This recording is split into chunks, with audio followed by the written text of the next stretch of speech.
اعوذ باللہ من الشیطان الرجیم بسم اللہ الرحمن الرحیم نحمدہ ونصلی علی رسولہ الکریم اما بعد۔ آج ہم قرآن مجید کے 5 حقوق جو ہر مسلمان پر فرض ہیں ان کے متعلق بات کریں گے۔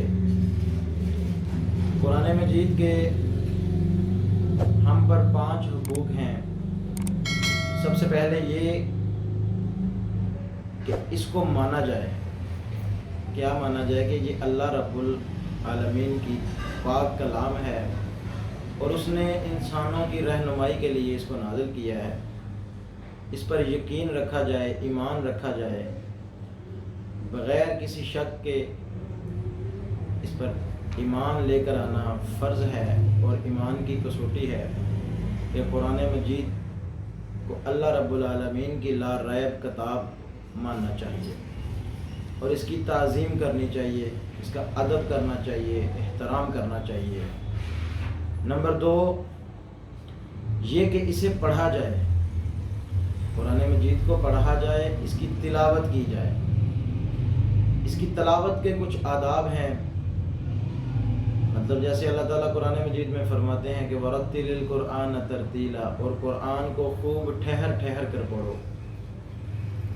اس لیے قرآن مجید کو پڑھنا چاہیے اور سمجھنا چاہیے کہ قرآن مجید ہمارے ساتھ مخاطب ہے اور قرآن مجید کا ہم سے کیا تقاضا ہے، اللہ رب العالمین کیا فرما رہے ہیں، کیا کہہ رہے ہیں، کیا حکم ہے اللہ تعالیٰ کا۔ یہ بھی قرآن مجید کا ہم پر حق ہے اور اس کو سمجھنا ہمارا حق ہے اور فرض ہے۔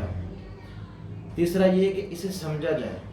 تیسرا حقوق جو قرآن مجید کا ہے وہ یہ کہ اسے سمجھا جائے، اس میں تدبر کیا جائے، غور کیا جائے، فکر کیا جائے کہ قرآن مجید میں اللہ رب العالمین کیا کہہ رہے ہیں۔ جیسے اللہ تعالیٰ قرآن مجید میں فرماتے ہیں، آیت ہے، اس کا ترجمہ ہے، مفہوم ہے کہ کیا یہ لوگ قرآن میں تدبر نہیں کرتے، غور نہیں کرتے، فکر نہیں کرتے۔ اس میں تو کھلی نشانیاں ہیں ان کے لیے جو ایمان لے کر آنے والے ہیں۔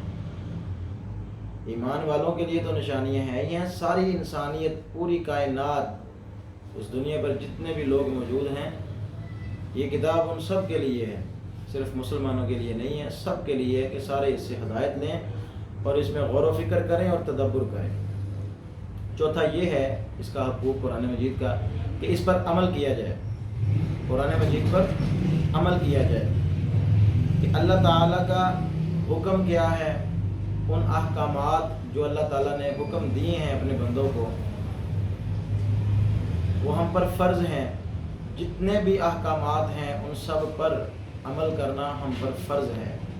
یہ قرآن مجید کا بھی ہمارے اوپر حق ہے، چوتھا حق ہے یہ۔ اور آخری اور 5واں حقوق قرآن مجید کا یہ ہے کہ اس کو دوسروں تک پہنچایا جائے۔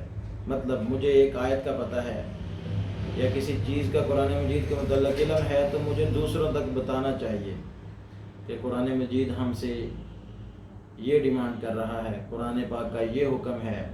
بیسیکلی قرآن پاک کا حکم کا مطلب ہے کہ اللہ کا حکم یہ ہے، اللہ تعالیٰ یہ چاہتے ہیں۔ یہ حقوق ہیں قرآن مجید کے، جس طرح نبی صلی اللہ تعالی علیہ وآلہ وسلم ارشاد فرماتے ہیں کہ تم میں سے بہترین شخص وہ ہے جو قرآن پڑھے اور آگے لوگوں کو قرآن پڑھائے۔ اسی طرح قرآن مجید کا یہ حقوق ہے کہ اگر میں قرآن مجید پڑھا ہوا ہوں تو مجھے دوسروں تک اس کی تعلیم دینی چاہیے۔ اللہ رب العالمین سے دعا ہے کہ اللہ تعالیٰ قرآن مجید کے جو حقوق ہیں ہم کو خلوص نیت کے ساتھ اس پر عمل کرنے کی توفیق عطا فرمائے اور اس کا ادب کرنے کی توفیق عطا فرمائے، اس میں تدبر فکر کرنے کی توفیق عطا فرمائے، اس کو صحیح معنوں کے ساتھ پڑھنے کی اور سمجھنے کی توفیق عطا فرمائے اور اس کو ماننے کی توفیق عطا فرمائے۔